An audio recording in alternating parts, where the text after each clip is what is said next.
আল্লাহ তাআলা বলেন, হে মানুষ, তোমাদেরকে বানাবার ভিন্ন কোনো কারণ আমার নাই। আমি আল্লাহ তোমাদেরকে বানাবার একমাত্র কারণ আমি আল্লাহর ইবাদত করো। আমি আল্লাহ বলে আল্লাহ বরাদ্দ প্রকাশ করবে মানুষ। মানুষের জবান দিয়ে আমি আল্লাহর প্রশংসা করবে।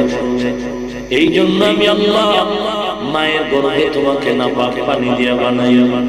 40 দিন 40 দিন করে করে ফেরেশতার মাধ্যমে এটাকে রিপেয়ারিং করলেন।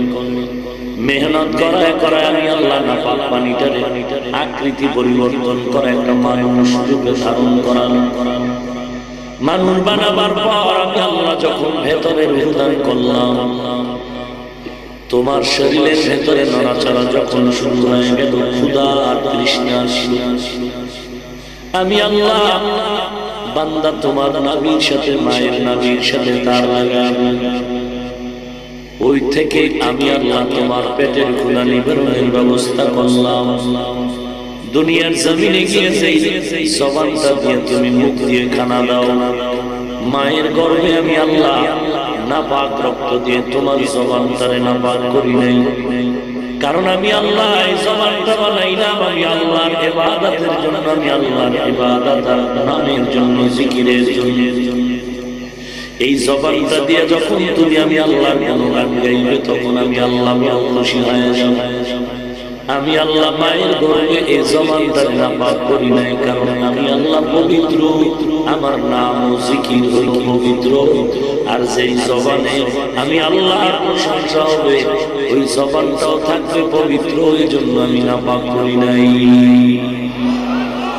দুনিয়ার জমিনে যাওয়ার পর তোমরা যারা এই জবানটা দিয়ে আল্লাহর প্রশংসা করে পবিত্রতা বর্ণনা করে পাক রাখবে, আমি আল্লাহ তাআলা তোমার সাথে ওয়াদা করলাম, এই জবানের প্রশংসা যাদের জবান দিয়ে আসবে, আমি আল্লাহ মুহাব্বতের নজরে ওই বান্দাগুলোকে জান্নাতের মেহমানখানায় পৌঁছায় দিব।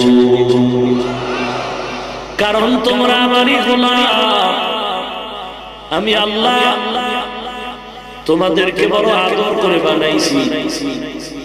বানাবার কারণে তোমাদের খানার দরকার, রিজিকও আমি ব্যবস্থা করেছি। তোমাদেরকে যদি দুনিয়ার কেউ বানাইতো, তারা তোমাদের রিজিকের ব্যবস্থা করত। দুনিয়ার লাইনে যারা কাজের লোক রাখে, কর্মচারী, মালিক, তারা বেতন দেয়, খানার আয়োজন করে।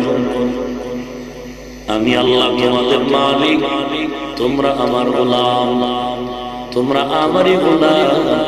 এজন্য আমি আল্লাহ তোমাদের রিজিকের ব্যবস্থা করেছি। চলার জন্য রাস্তার প্রয়োজন ব্যবস্থা করলাম।